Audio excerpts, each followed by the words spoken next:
I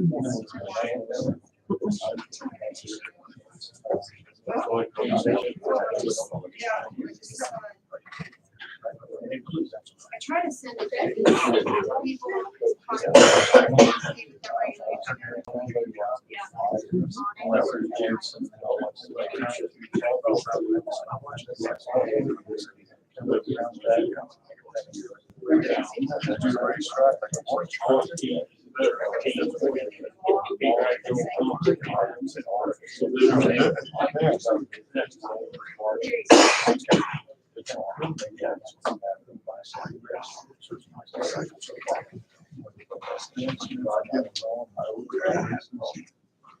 Okay, I'm going to go ahead and open the council meeting at 7 o'clock. Please rise for the pledge of allegiance. I pledge allegiance to the flag of the United States of America and to the republic for which it stands, one nation under God, indivisible, with liberty and justice for all. Okay, roll call please, Carol. Steve Beardsley, Present. Mike Bright, Present. Grant Fuller, Present. Joe Palmer, Present. Megan Sheets, Clarence Worthen, Present. Eric Woods. Okay, we have the minutes from the January 9th, 2023 regular meeting. I move we accept the minutes for January 9th meeting as presented. Roll call please, Carol. Steve Beardsley, Aye. Mike Bright, Aye. Grant Fuller, Aye. Joe Palmer, Aye. Megan Sheets, Aye. Clarence Worthen, Aye. Eric Woods. Aye. Are there any public comments? Nothing? Okay, thank you. I'm going to recess the council meeting at 7:01 for ordinance 23-01, the public hearing. Do we have anybody with any comments or concerns or? Carol, did you want to say anything to us about 2301 or liking? These are additional appropriation requests for the 2 opioid funds that we have received for restricted and unrestricted use, as well as our ARPA funds that are left from last year. In order to be able to spend any of these monies, we have to appropriate them back into the budget. Any questions? For State Board of Accounts. Yes, because we did not put them as part of a budget this year, so. I'm gonna go ahead at 7:02 and close the public hearing and reopen the council meeting. This is second reading on ordinance number 23-01, and as Carol explained, this is for our opioid funds for the restricted and the unrestricted funds, along with our ARPA funds. And the ARPA funds is what we had left after expenditures last year. So those are just, I think it's all in our, are we gonna do a different plan or we just? We are. We'll have to amend it. That's what I thought we would have to. We'll have to amend it to match the usage of those funds. There are a couple of changes I'm working on right now, and I'll get that to Alicia. Okay, okay. Do I have any questions? You say we're appropriating them, are we putting them in the general fund? No, no. What No. happens is they're in their own fund, but in order to spend out of that fund, you have to do an appropriation for that. So there'll be a line item within that fund that makes us able to use that. Okay. We talked about that at the last meeting. The 57,139 was where we had I don't know if we did a motion or consensus that restricted funds were going to be used according to what the task force recommended. And then the unrestricted funds of 24,488, that's the one that we talked about, half to 180 recovery and one half to We Care. And then what we're talking about that we could probably go ahead and talk about the, yeah. So I prepared, and I sent it a little late because I didn't get it in time for the normal packet. But I prepared a template for an agreement for the use of the opioid funding so that when we give it to these different organizations for their expenditure, we can claw it back if they don't spend it on what we're supposed to spend it on. And also they will do all of the reporting that is necessary for our federal and state reporting for the fund. And so I made a template that I wanted you all to take a look at. And then if that meets your approval, I will use that template to customize it for each individual organization. And then we'll get those for approval at probably the next meeting.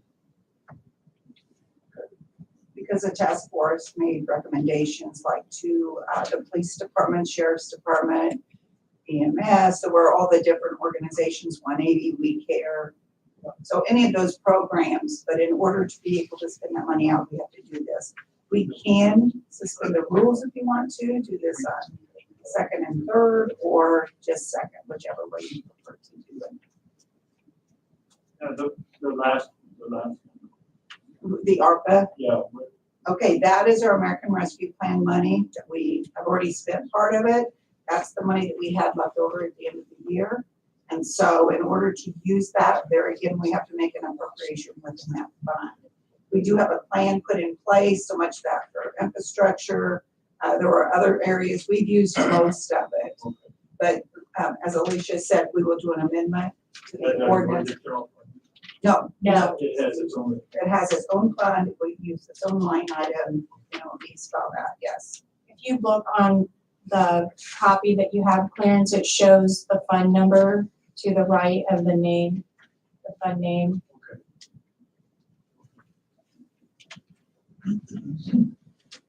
I'd like to make the motion that we suspend rules and pass, to be able to pass ordinance 2301 on second and third. Oh, sorry. Roll call please, Carol. Steve Beardsley, Aye. Mike Bright, Aye. Grant Fuller, Aye. Joe Palmer, Aye. Megan Sheets, Aye. Clarence Worthen, Aye. Eric Woods. We have a motion then to, Make a motion to pass, 23-01 on second and third. I'll second. Roll call please, Carol. Steve Beardsley, Aye. Mike Bright, Aye. Grant Fuller, Aye. Joe Palmer, Aye. Megan Sheets, Aye. Clarence Worthen, Aye. Eric Woods. Aye. Okay, so that passes ordinance number 23-1 passes on second and third reading, and Carol, you'll send that into the DLGF to get the approval. So we should be able to move on. I know some of the organizations are really needing some of that money right now, so we'll be able to disperse that to them. And do you need everybody to sign that? I do need everybody to sign this, so I'll pass that around. Okay, and then I'm going to recess the council meeting at 7:07 for a public hearing on ordinance number 23-03, and the public hearing is now open. Is there any questions, comments? Yes. Mayor, I hope that the council will vote in favor of this closing of the alley when it's not being used. There's a lot of them in town that really should probably be looked after, and this is one of them. And so I hope that the council will take in consideration and pass this ordinance. Okay, and this is, I got the address here. 503 Hawthorne Avenue. It's the alley behind 50. The alley behind 503 Hawthorne. Yes, alley behind. Okay, It's not being used. I think it's all grass even. I think it's blocked off. Can you get in there? No, I don't think so. I was gonna ask you about that. If we vacate this alley, does half of it go to each property on both sides? Yes, yes it is. Okay. So who sees that that's done that way? do you want to speak to us? Yes, hi. Okay. I'm Phil Triplett here on behalf of Marvin and Marcia Knott, who are the petitioners. The petition has been consented to by all the neighbors. When the ordinance is entered, the ordinance gets spelled out that it would be split half and half. So the assessor's office and surveyor's office get the beacon updated to show new parcels being created out of the alleys. The Donahoes would receive the entire western portion, and then other neighbors would receive where there's is contiguous to the alley. I thought that's the way it happened, right? But I didn't know if all the neighbors agreed. I'm not sure why it was platted this way. This is kind of an interesting one where all three sides of the property are out. So this north-south alley connects two other alleys, and so it's kind of just extra alley space. I guess I don't know what the concept was, but the neighbors would like to just be able to divide that up and make use of that. But they're aware that they have the right to have it. Yes, sir. Yep. And the ordinance that we've prepared that they've consented to provides that the alley will be split. Okay. Well, I went in there and tried to find this alley and I couldn't even find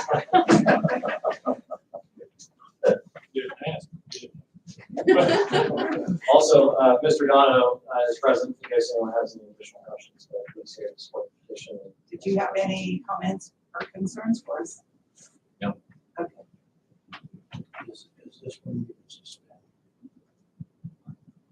I would rather not in that, given just the possibility that somebody might, be opposed to it and it's not urgent to leave it, to the normal course of things.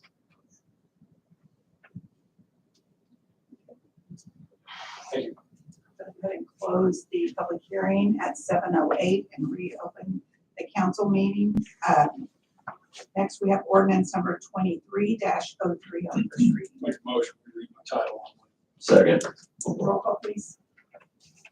Steve Beardsley. Aye. Mike Bright. Aye. Grant Fuller. Aye. Joe Palmer. Aye. Megan Sheets. Aye. Clarence Worthen. Aye. Eric Woods. Aye. Common Council, City of Frankfort, Indiana, ordinance number 23-03. An ordinance vacating a portion of an alley in the Daniel DeLong's addition to the City of Frankfort, Indiana. I move we pass ordinance 23-03 First reading. on first reading. Second. Roll call, please. Steve Beardsley. Aye. Mike Bright. Aye. Grant Fuller. Aye. Joe Palmer. Aye. Megan Sheets. Aye. Clarence Worthen. Aye. Eric Woods. Aye. Okay, ordinance number 23-03 passes on first reading. Next on the agenda, we have ordinance number 23-02, and this is on the second reading, and this is establishing the opioid funds, the restricted and unrestricted. Mayor, I'll move to suspend the rules. That's 2302 on the second, third reading. Second. Roll call, please. Steve Beardsley. Aye. Mike Bright. Aye. Grant Fuller. Aye. Joe Palmer. Aye. Megan Sheets. Aye. Clarence Worthen. Aye. Eric Woods. Aye. Do I have a motion and pass it? Move to pass on the second and third reading. Second. Roll call, please. Steve Beardsley. Aye. Mike Bright. Aye. Grant Fuller. Aye. Joe Palmer. Aye. Megan Sheets. Aye. Clarence Worthen. Aye. Eric Woods. Aye. Ordinance number 23-02 passes on second and third reading. Next on the agenda, we have ordinance number 23-04, and this is on the first reading. Could I have a motion for title only or? So moved. Second. Roll call, please. Sorry, who was the second? Grant. Roll call, Steve Beardsley. Aye. Mike Bright. Aye. Grant Fuller. Aye. Joe Palmer. Aye. Megan Sheets. Aye. Clarence Worthen. Aye. Eric Woods. Aye. City of Frankfort Common Council Ordinance number 23-04 revised 1/19/2023. An ordinance setting the salaries and hourly wages for employees of the civil city of Frankfort, Indiana. Would you like me to address the changes? If you would like to. If council prefers. Yes.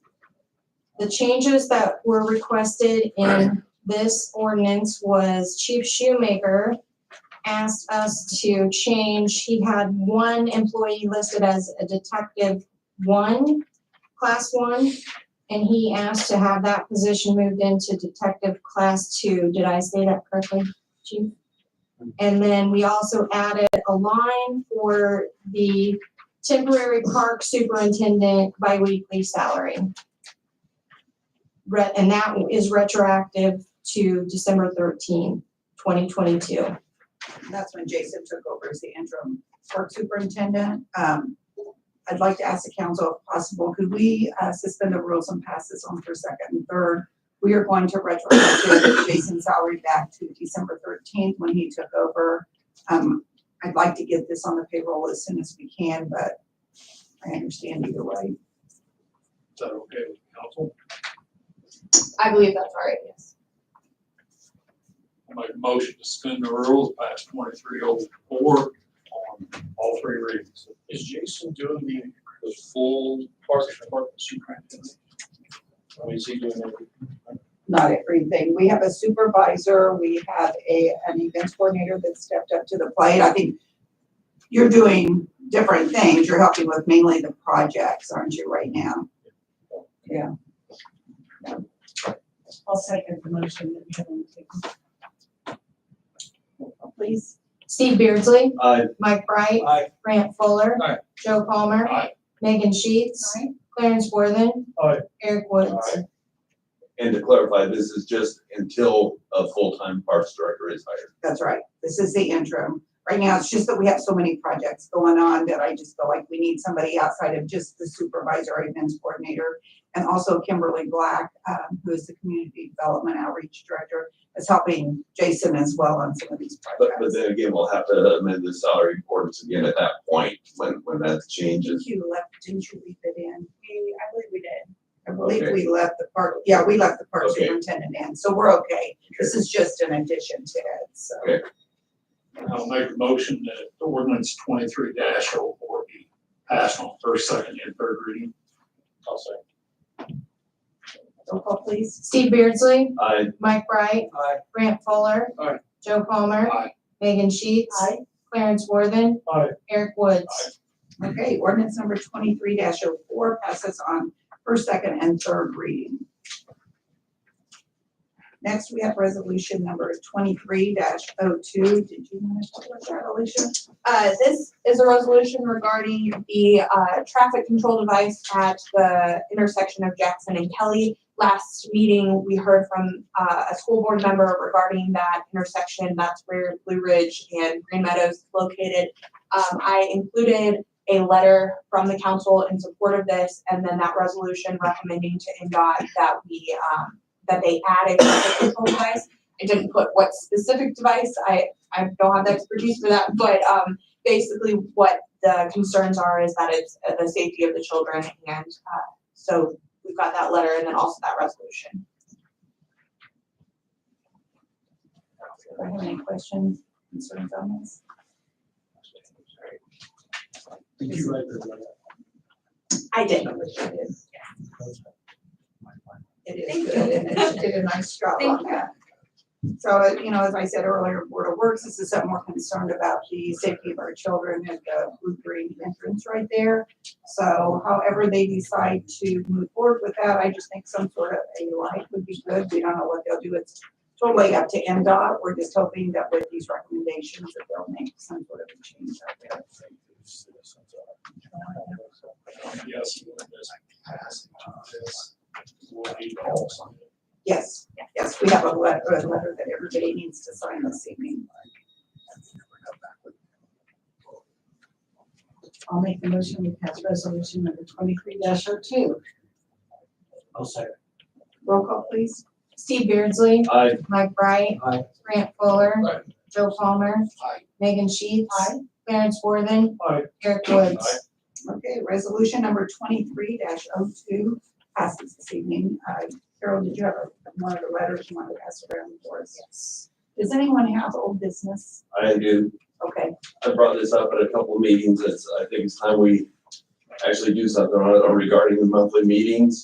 I'd like to call on the mayor and the council to simply follow the ordinance as it is on the books already, set for our scheduled meetings that the second Monday of each month will be the council meeting each month, as called for in the ordinance. That the fourth Monday of each month be available on the calendar if the mayor or four members of council feel the need to have a special meeting. That's the terminology that's in the ordinance, a special meeting. And that's the only way to have the meeting on the fourth Monday for the ordinance. Also, in case of an emergency, that's the terminology. If the mayor determines there's an emergency, the mayor can call a meeting and set it for any weekday with proper notice. I don't know that we need to do anything. It's already the ordinance.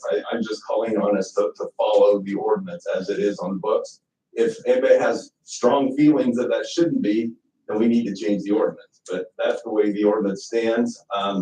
I see the clerk's office having to prepare for every meeting with a lot of time and effort, and so many times so little of urgency happens. But if anything of urgency does come up, we can take care of it. I would suggest that if there is a meeting on the fourth time, that it consists strictly of a call to order, pledge allegiance, a roll call, and deal with the ordinance or resolution or the public hearings that have to be taking place, and adjournment, and that any minutes always be taken care of at the second Monday meeting. So I don't know what we need to do, whether we need any kind of resolution or any kind of motion to make those changes. We're changing to follow the ordinance. What do you think, Alicia? I think as long as we have a consensus of the council that they would like to meet pursuant to the ordinance, that would be sufficient as it is already written in the ordinance. If you would prefer to have a vote, we could do that, but I don't know that that's necessary. What's the rest of the council think? Are there any objections? I would say we did talk also about having a rule change to go to 2 reads. Have you researched that at all, Alicia? I haven't had a chance to research it, but I do think that if it's just a council rule, it's not a statutory rule. If it's just a council rule, I think that we could just simply have a motion to change the rule. It's in the ordinances that it is 3 readings. Okay, So it's in the we would- ordinance, Yeah, so we we have to need to change the amend that. ordinance. Yeah, I was looking at the ordinances this afternoon on that, and I wasn't ready to, I Sure. hadn't gone through it enough to bring that, and that was the next one that I'll bother everybody with, but I think But, as we talked about before, a lot of cities already just use. Well, the it. state statutes, too. Yes, 2 is what we're required. to the state statute, we're told that very few other cities go to 3. And on the first issue, the county council meets once a month, and that's my understanding, a lot of the area, other cities only meet once a month. And again, we're leaving the 4th week available. If there's something we need to deal with, we're not shirking, we're not trying to get out of our responsibilities, it's just, we're staying away from busy work and spend our time doing more valuable things, in my opinion. I've been in favor of 2 readings for a while.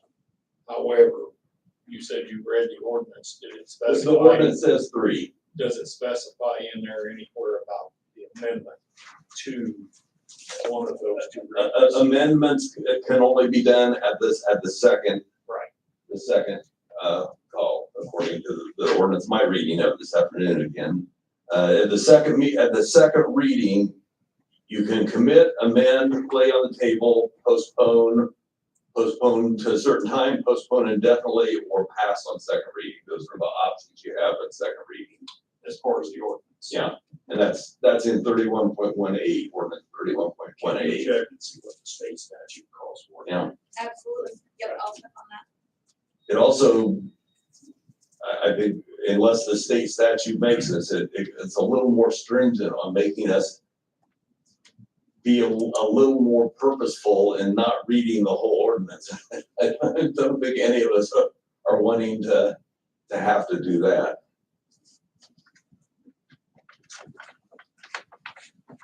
But again, that's the next thing that I thought would be worth, especially if we do go to the 1 meeting, it would be valuable, but Would be it's nice only to just- required. I agree.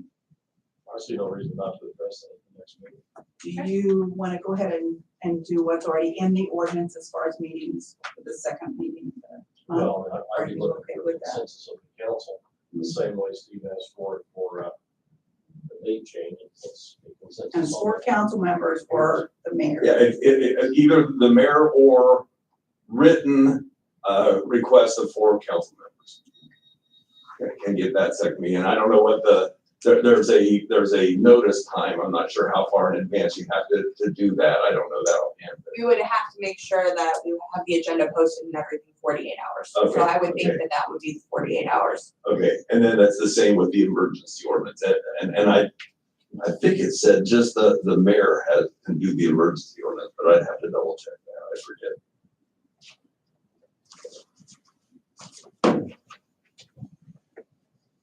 So does anyone else have any comments on this, or can we buy? I have a question. Yes. Since we don't really deal with paying bills and that kind of thing, so there's really no need to have every 2-week meetings, like the Board of Works would Board of call it. Works would have to because of, yes. But they have to pay those bills and verify those. The original claims ordinance change on that. that Steve's referring to was originally put in there because there was times that we had no agenda, nothing to do on a second meeting, and all of a sudden we still had to have meetings. So we went back and changed that. You know, if there's something, my opinion is if there's something that is important, second time. I agree. If it's something that we're required to have a public meeting and it really needs to happen, then, well, yeah, then call that meeting. But just deal with that during that meeting. You know, maybe possibly during budget time or something like that, you know, we could have to do that. And again, I just looked at, in case of an emergency, the mayor is the only one that can call that meeting for a special meeting. But the fourth Monday meeting can be called by the mayor or written request of 4 members of council. So then, the way it stands right now, next month, we plan on meeting the second Monday. Or And the any- fourth if we have to. And any second Monday after that, unless it's called. But again, I would urge everybody to have that fourth Monday available. The nice thing now in today's world since COVID is that we can attend a meeting remotely too. So if we have one thing we have to deal with and, oh gosh, I was not planning on being here for that fourth week. Well, if that's all we're dealing with, attend that one remotely if you weren't gonna be around. Because we passed out a while back that we're able to remotely attend the meetings and your vote counts as well. One of the advantages of COVID. Yeah. One of the few. Well,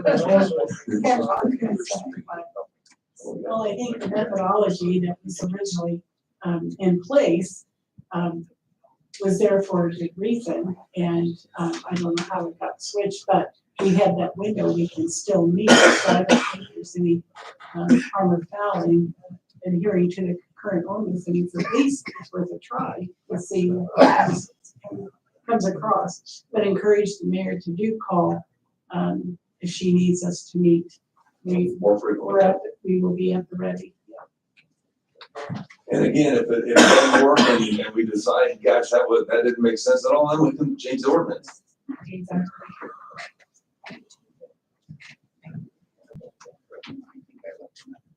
So how do we represent consensus for the minutes? Does anybody oppose? Looks like we have a consensus. Okay. Thank you, Council. And then, Councilman Woods, would you like me to prepare an ordinance revision for the, third reading? Yes. Okay, I'll have that ready. So upstairs on my desk, everybody has their council list up there. I forgot to bring it down, sorry, but everybody stayed on the same councilmatics for this year. If anybody wants to change, you need to let me know shortly so that we can do that. Also, the nominations that we took at the last meeting for the TIP and city plan, insurance, all of those, we went by the recommendation at the last meeting. And like I said, I've got your list for you upstairs. We'll put them in your packets for the first meeting in everywhere. Yes. 13th. Yes. We have a fifth Monday in January, so we'll have a three-week break this time. Okay. Anybody have anything else? It looks like Shane didn't show up tonight. I tell you what we can do with him. I do have a question. Yes. Has that park superintendent position, has that been posted or advertised yet? No, it has not. No, we don't. We are making sure that we get what in that position that we want. Absolutely. You know, there's a lot of research and we had just recently made some changes to that position. So we want to make sure that we're ready to go on that before we advertise it. So is there any new business? As long as we have a second here, I'll go ahead and insert some more. Okay. The insurance committee that's been operating for some time has the ultimate decision made by the Board of Works and by the utility board with a 50-50 vote. There's no way in there for how you resolve if they disagree. I think we need to, I'm not ready to discuss and go into it, but I think we need to revisit the entire insurance committee approach and come up with a way to resolve conflicts. Right now, the insurance committee has no authority. They just give recommendations. They give a recommendation to the Board of Works and they give a recommendation to the utility board, and the two of them are to vote. And if they don't agree, there's no, it doesn't spell out how you resolve the disagreement. So I think again, I think it needs to be addressed and come up with the 50-50 owners. And my experience of being an advisor to businesses, 50-50 ownerships have no chance of succeeding because there's going to be conflict. There's no way to resolve. The insurance board was set by resolution.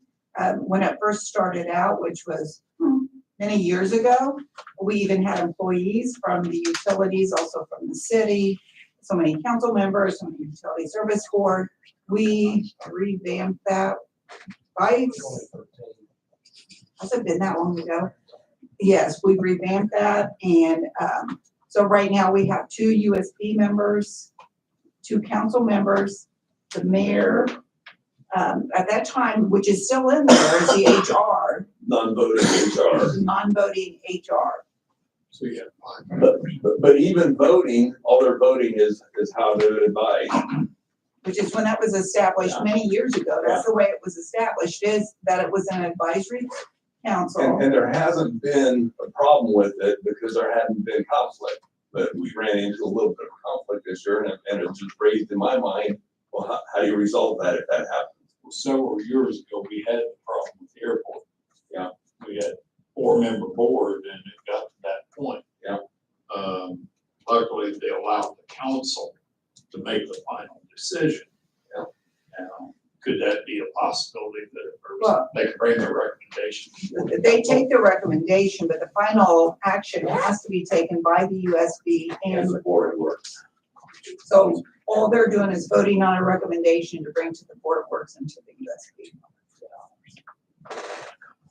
But like you I said, don't know if why we need to if? have an ad hoc committee to look at it or how to approach it, but I think we need to approach that before. At this point, we've already made the decision for the coming year. It won't be really an issue until later in the year. Well, let's get it resolved how it's going to happen before it becomes an issue.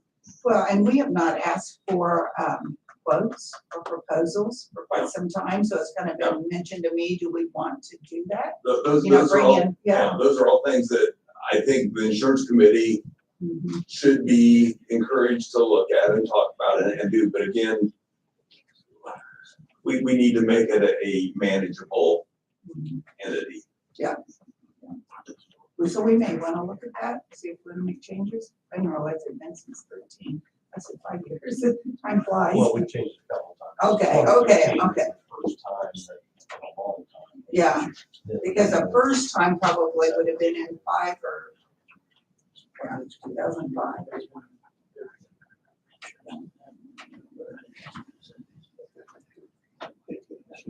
Does anybody want to? I have to Together. take on that a little bit personally. Oh. But I think what Steve's talking about, it's not the committee makeup, it's past that, so. Yeah. I think it might take a little research. And like I said, the purpose here was to stir a little and get the discussion started. I don't have a suggestion for how we do things, but I think just letting it go is not a good option.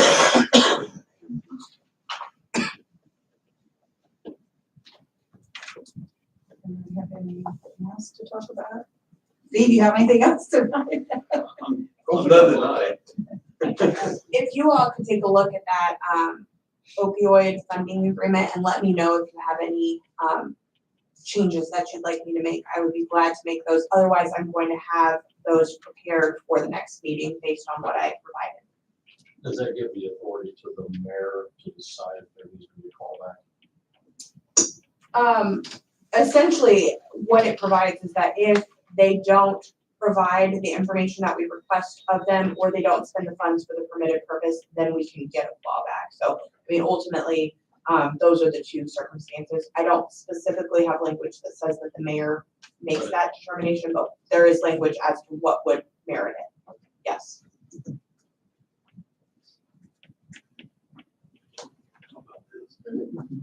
Yep. And you don't have to decide tonight. If you have any questions or anything, you feel free to reach out to me. If I don't hear from you, I will get those prepared for next meeting with all of the. Which I do think it's a good idea to have something like this, because they're gonna turn in, like an invoice or a claim, or they could do something like that to turn in to get the payment for the program that they've asked for the opioid funds for. I think they need to have, Some accountability there. exactly, It just protects us because there are certain rules that we have to follow in order to use these funds. And I just want to make sure that if we're not expending the funds on our own and we're having another organization use them, they're the experts in opioid treatment, not us, but I want to make sure that they're using them according to what we are allowed to spend them on, so we don't get in trouble with the state or the federal government. I'm just speaking of the opioid, I just want to share with the rest of the council members that we were all together when Laura Archibald gave the presentation, the last meeting or so, and I don't have all the names, but I've been in a couple of meetings virtually through United Way and so forth about, and Judy, you were present, of course, but and the I don't know if it's an official title, but the drug czar for the state of Indiana came to the meeting, and there were representation of the task force that you were part of and so forth, was blown away. He was very impressed with the presentation. Was the word in this meeting that I attended, again, it was regarding United Way. And he held up the document that we all have a copy of and said, don't be surprised if this is found and shared in other places within Indiana. So thank you to the task force mayor and everyone as part of it. And Steve, to your suggestion too, none of us had that expertise. So let's lend that to the task force members. They came through big time for our community. Oh, yes, he was very impressed with that. He Yes. says, as a matter of fact, I've never seen anything put together quite so well. So it made us feel really good. Laura and I were there at that meeting, but the task force worked really hard on that to make sure that we use those funds the way that they're intended to be used. So yeah, I thought it was very good. Thank you. Okay, anybody have anything else? Move to adjourn. Second. Oh. Cost me cookies tonight, Steve. Oh.